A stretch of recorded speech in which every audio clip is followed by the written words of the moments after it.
All right, everybody. Thank you for joining us. Really? Really? I'm working here. I'm working here. This is a closed set, all right? Is that a nitrogen? Yeah.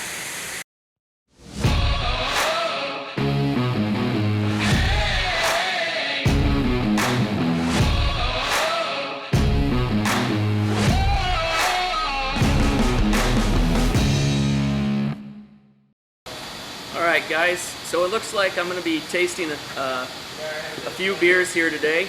Kind of a blind tasting that was set up for me to see whether or not I guess I know what I'm talking about. I have no idea what's in these glasses. They told me this is beer. A little worried about this one. If somebody's calling this beer, so be it. They come from Europe. I guess they're all imported. Varying different styles, as you can see by the colors, and I'll see what I can do as I taste through them to try to, I don't know, figure out what this is and kind of do a little tasting with you guys. So the way I would do this is just based on, old Eric there had number 2 where I think I would put number 1.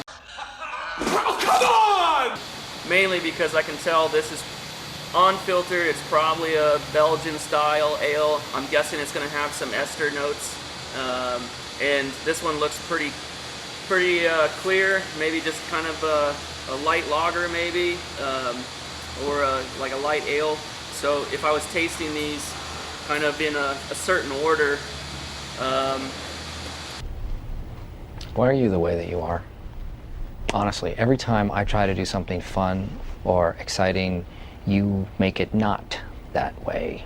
I would kind of want to go from lightest to strongest, or lightest flavor to kind of more intense flavor, so that way I don't wreck my palate out. So let's start with what he called number 2 is going to be my number 1. So first thing I do when I grab a beer to do a tasting is, if it's in a clear glass, look at the clarity, look at the color. So this beer here is obviously filtered fairly clear. You know, just based on kind of looking at it, I can tell it's probably going to be fairly light, crisp, easy to drink maybe, but we'll see what the first smell tells me. So you always want to give your beer a nice aroma check, the old sniff test, the drive-by, as one of my old instructors called it. So you just kind of take one quick whiff as it passes your nose, kind of take it in through your nose and breathe out through your mouth. That brings in the aroma and draws it across your palate. Come in for a few more quick sharp sniffs just to see what other kind of aromas you can pick up. So for me on this one right away, I can tell there's kind of just a light, sweet, grainy flavor, or I should say aroma, not flavor, sorry. And not a whole lot of hop character to it. It's pretty minimal. Well, let's go in for a sip and see what we get on the taste.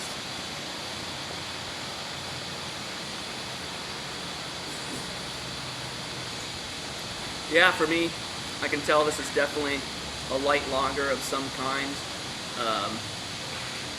It's not too hoppy, so I would hate to say it could be a Pilsner.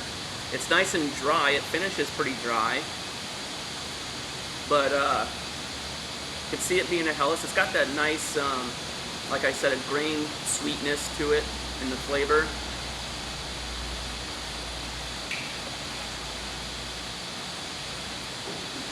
I'm gonna go country of origin, Germany.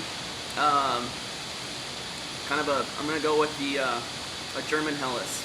So we'll see if that's right or not. But Is that your final answer? You think it's a German Helles? I believe that's my final answer. Yes. We're going to give you 1 point because it is German. I got 1 point. Yes. Original Munich Lager, Paulaner.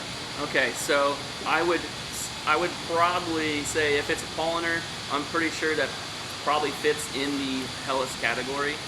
So you get 2 points. Yeah. Okay, German light lager, number 1. That one's down, so I think hopefully I did good on that one. Okay, this is cup number 1, which will be my second tasting. So again, I'm going to take a look at the clarity. I can see this one is fairly cloudy, unfiltered. That's kind of, what you would see in a normal kind of either a German or a Belgian wheat. So I'm kind of expecting some clove esters on the aroma. We'll see what I get here. Definitely getting some banana and some clove notes. I think I was going in the right path, thinking that it was either a German wheat or a Belgian wheat. Let's go in for the taste.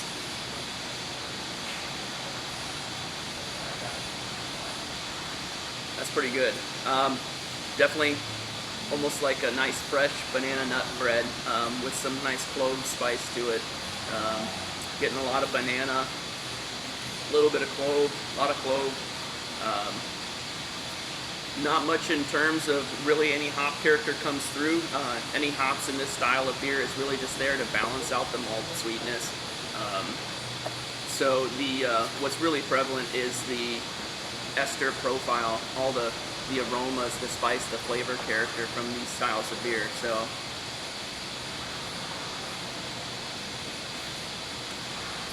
on this one, I think I'm gonna have to go. Country of origin Germany again on this one, and some type of Hefeweizen. So. Ooh, it is a Weizenbach. Weissbach, huh? Yeah, and all right.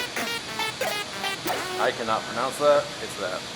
Weinstefaner. Yeah. This is a from Weinstefaner. I think it's one of the oldest breweries in the world, I think, actually. Or is that Beltenberg? Been to both of them. All right, next one up here. Man, I'm really worried about these two here at the end. In me power. I can actually smell that green potent stuff coming through over here. It's. Ugh. Anyway, moving on to cup number 3. Again, I'm going to look at the clarity on this. Looks like it's filtered fairly clear. Kind of a brownish color. Dark amber to brown. Yeah, I'd say more brown. Or a dark copper. Got a nice head on it. Just looking from the head retention on this, looking at this bubble size, almost looks like it could be a nitro beer, but I think it just has really good head retention. So, coming in for the sniff.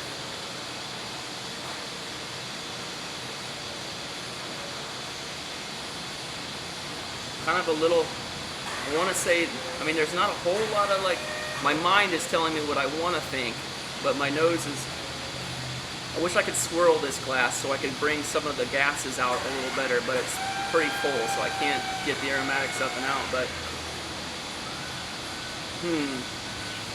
kind of got, kind of a maltiness to it. Not really getting a whole lot of aromatics popping off of this, so I'm just going to go in for the taste.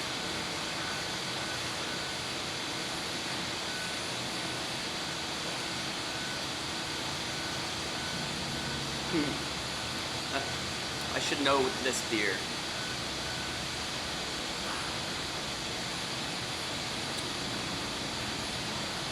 Gonna go get for another drink.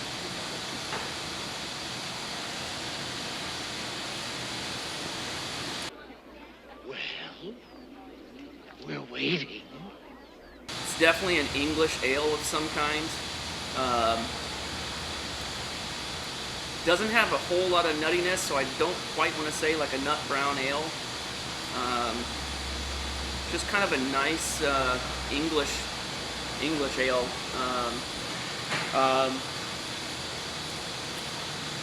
Probably kind of has that traditional Irish flavor that you would get with the yeast.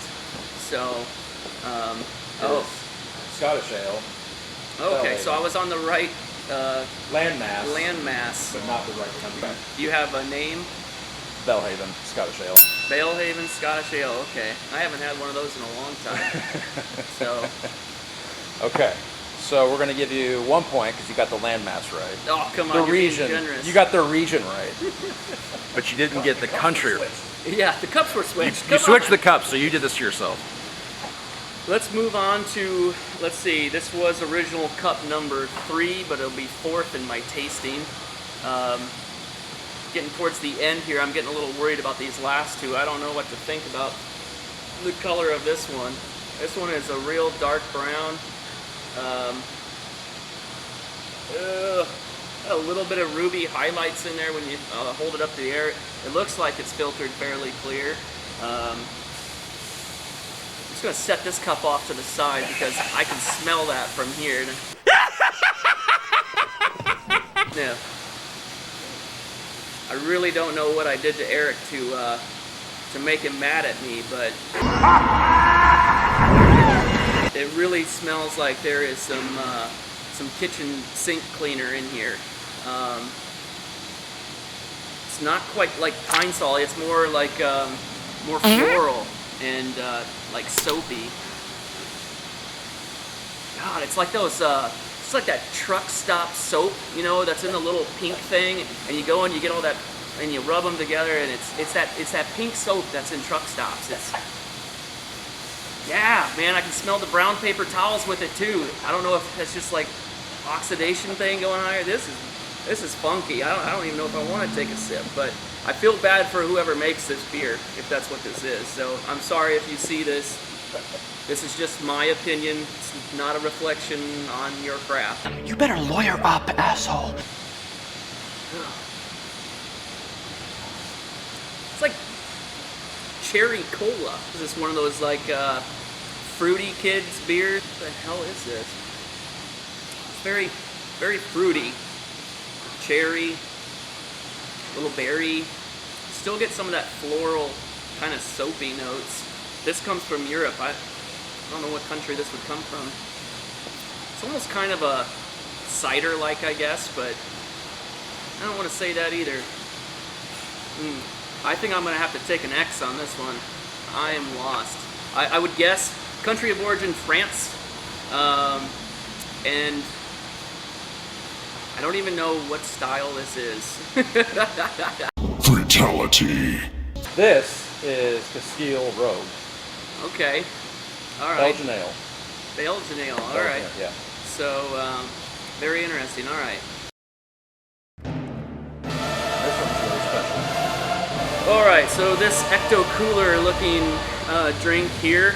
I would say I can smell it from way over there. It's very hard, sour apple candy smell. So, and that's exactly what it is. I didn't even have to bring it to my nose. Very clear, not a whole lot of head on it, bubbles whatsoever. I'm just gonna have to dive in on this one and hope I make it.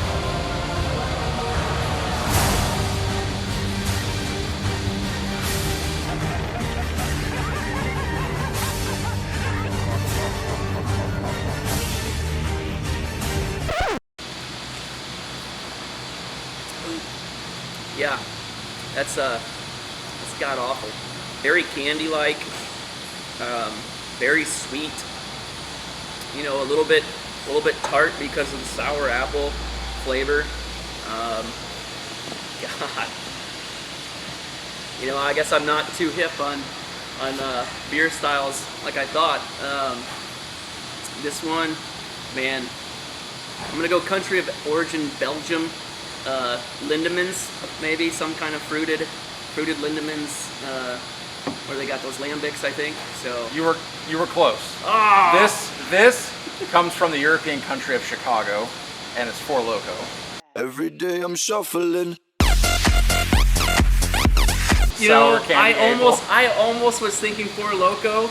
I almost said Four Loko because I was like, man, this is a drink that's like a, you know, just, you know, something that's targeting, I don't know, they got, I don't know, they're just going after a different market than I would go. But you really pulled a fast one on me that this was not from Europe, that I guess from Chicago. Now, how would you rank these? How would I rank these? Let's see. Of course, I'm gonna have to go with my German heritage, and I'm gonna wash down that nasty shit with this. That's delicious. And then from there, gonna have to rock the Kleinsteffaner. Shit, I don't remember if this was Belgium or German at this time. German. Had too many beers already, I guess. And then the Scottish ale for me, and then these two they can piss off. I'm gonna go back for this one though.